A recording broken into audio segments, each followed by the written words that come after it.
Good morning, student. Standard 12th, Commerce, English Medium, Subject Account, Part 1, Chapter 4, Reconstruction of Partnership. Topic 4, Distribution of Reserve and Accumulative Profit among the Partners.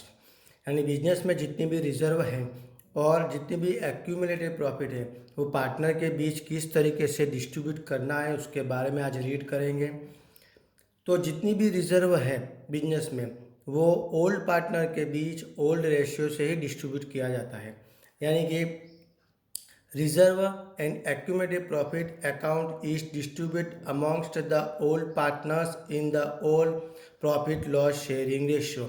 यानी जितनी भी reserve है आपके पास वो old partner के बीच old ratio से distribute किया जाता है। ये आपको चीज़ याद रखनी है क्योंकि आगे नेक्स्ट चैप्टर में भी ये चीज़ आने वाली है। इसलिए तो सबसे पहले आपको ये पता होना चाहिए कि कौन कौन सी रिजर्व है जो पार्टनर के बीच डिस्ट्रीब्यूट करेंगे।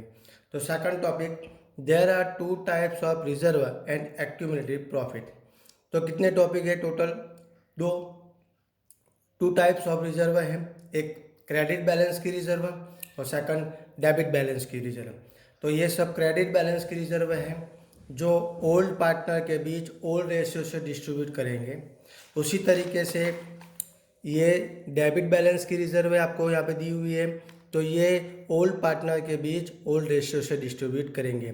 यानी कि क्रेडिट और डेबिट बैलेंस की जितनी भी रिजर्व है वही ओल्ड पार्टनर के बीच ओल्ड रेशियो से डिस्ट्रीब्यूट करना है। जो रिजर्व इसमें नहीं है उसकी जनरल एंट्री नहीं होगी, ये बात आपको याद रखनी है। नेक्स्ट उसके रिलेटेड एक क्वेश्चन है, illustration 10, page number 128। Ram and Rahim are the partners of a partnership firm. Profit loss sharing ratio between them is 4:3। यानी कि ये ओल्ड रेशियो हो गया, दो पार्टनर हो गए राम और Rahim. The following are the balance in the books of the firm as on 31st March 2017। तो नीचे यहाँ पे 1 2 3 4 ये फोर्थ रिजर्व आपको दिए हुए हैं, तो उसकी जनरल एंट्री आपको करनी है। आगे, on the about date Ram Rahim decide on a new profit sharing ratio of 1:1। यानी ये न्यू रेशियो है, तो आपको न्यू रेशियो तो लेना नहीं है, तो ये अपन कैलकुलेशन में 1:1 आपको लेना नहीं है, याद रखना है आपको। A claim of ₹5,000 is outstanding against the workers accident compensation fund. तो यहाँ पे देखो वर्कर एक्सीडेंट कंपेंसेशन फंड 26,000 दिया है, उसमें से 5,000 का आउटस्टैंडिंग 5,000 उसमें से पे करना है। तो 26 में से 5,000 माइनस करेंगे तो वर्कर एक्सीडेंट कंपेंसेशन फंड की वैल्यू 21,000 हो जाएगी। तो आपको 21,000 से कैलकुलेशन करेंगे, 26 से नहीं। आगे लास्ट पास जनरल एंट्री, तो आपको जनरल एंट्री क्रिएट करनी है। एक इम्पॉर्टेंट पॉइंट ये भी है, आपको याद रखना है कि जब बैंक में 10,000 रुपीज़ क्रेडिट है तो बैंक में जो भी अकाउंट अपना है उसको क्लोज करने के लिए आपको 10,000 रुपीज़ विड्रॉ करना पड़ेगा। तो जैसे ही आप विड्रॉ करेंगे तो बैंक में वो अमाउंट डेबिट हो जाएगी, क्योंकि जो अमाउंट क्रेडिट थी वही अमाउंट डेबिट हो गई। तो इसी तरीके से आप जब जनरल एंट्री करेंगे तो ये क्रेडिट बैलेंस की जितनी भी रिजर्व है वो जनरल एंट्री में डेबिट हो जाएगी, और ये डेबिट बैलेंस की जितनी भी रिजर्व है आपके पास वो जनरल एंट्री में क्रेडिट हो जाएगी। तो ये चीज़ आपको याद रखनी है। अब जनरल एंट्री करने से पहले यहाँ पे फोर्थ रिजर्व आपको जो दी हुई है पहले चेक करेंगे कि ये रिजर्व है कि नहीं। First, profit loss account debit balance. तो डेबिट बैलेंस पे पहले चेक कीजिए कि ये प्रॉफिट लॉस अकाउंट है, है। तो इन शॉर्ट इसकी जनरल एंट्री होगी, ये पार्टनर के बीच डिस्ट्रीब्यूट करेंगे। तो किस तरीके से करना है? तो ये डेबिट बैलेंस है, तो जनरल एंट्री में क्या हो जाएगा? क्रेडिट हो जाएगा, यानी प्रॉफिट लॉस अकाउंट क्रेडिट।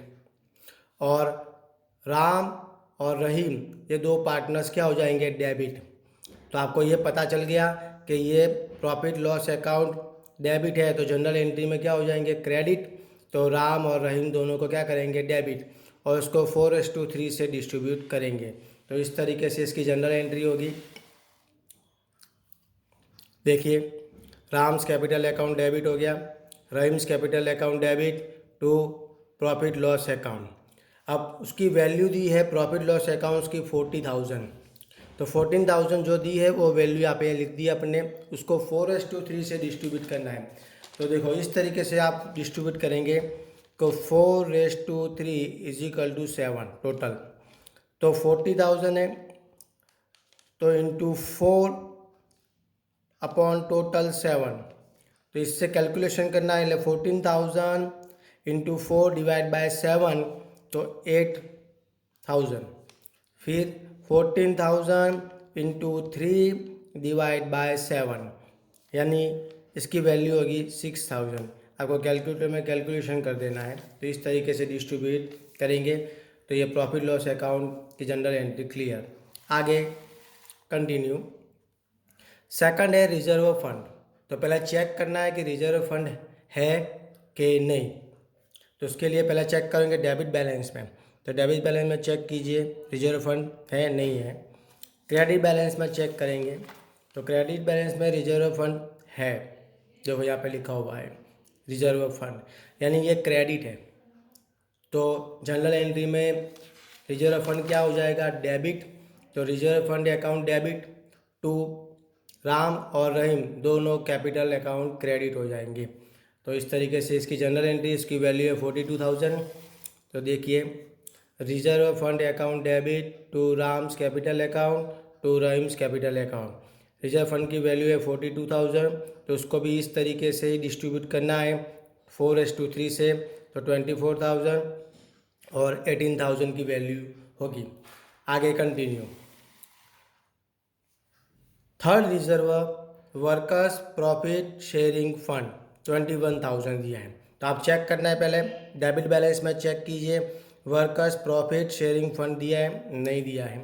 अब क्रेडिट बैलेंस में चेक करना है आपको, वर्कर्स प्रॉफिट शेयरिंग फंड दिया है, देखो नहीं दिया है, तो दैट मीन्स कि इसकी जनरल एंट्री नहीं होगी, तो इसकी जनरल एंट्री आपको करनी नहीं है।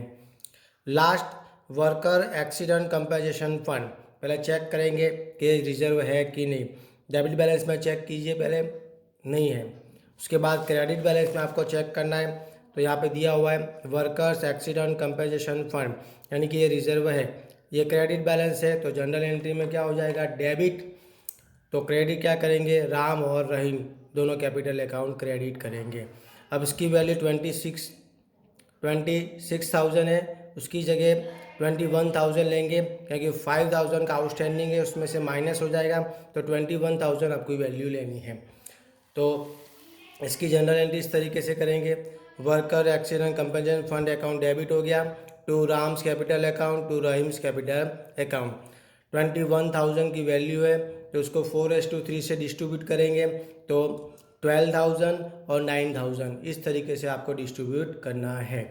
तो इसके रिलेटेड आपको होमवर्क है इलस्ट्रेशन 10 एक्सरसाइज में 12 जो आपको होमवर्क में करना है। तो बेस्ट ऑफ लक स्टूडेंट्स।